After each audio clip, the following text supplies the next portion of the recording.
और अब सीधे रुख करेंगे विज्ञान भवन का, जहां रक्षा मंत्री राजनाथ सिंह केंद्रीय सैनिक बोर्ड के एक बहुत ही महत्वपूर्ण सत्र को संबोधित कर रहे हैं। उस सूरत में भी हमारी सेनाएं अपनी बहुत ही महत्वपूर्ण भूमिका का निर्वाह करती हैं।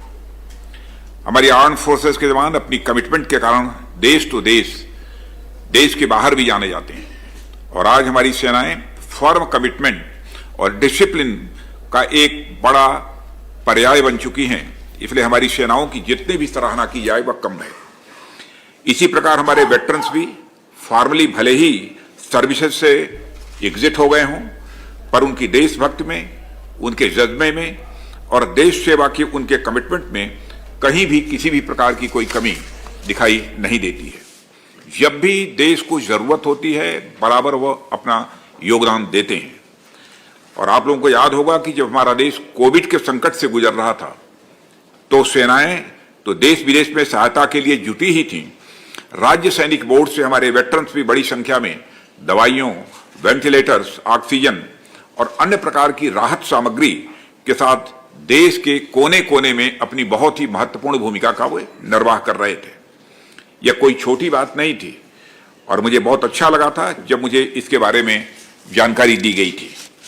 और इसी तरह के कई ऐसे उदाहरण दिए जा सकते हैं जहां हमारे वेटरन्स राष्ट्र की सेवा में सदैव व तत्पर दिखाई देते हैं।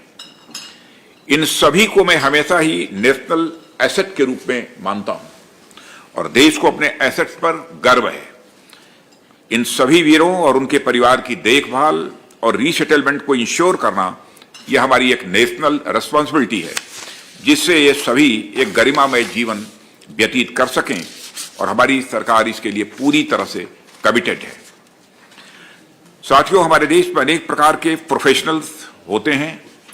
सभी अपने अपने अनुरूप अपनी क्षमता के अनुसार राष्ट्र की सेवा करते हैं।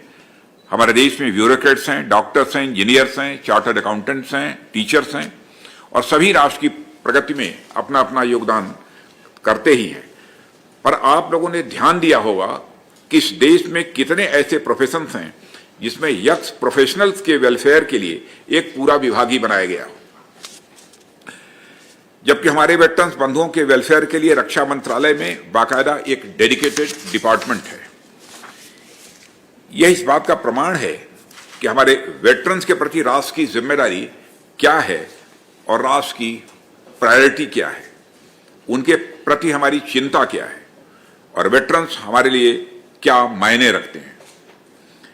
और यह देश हमारे सैनिकों और वेटरन्स के प्रति बड़ी कृतज्ञता और सम्मान का भाव भी रखता है।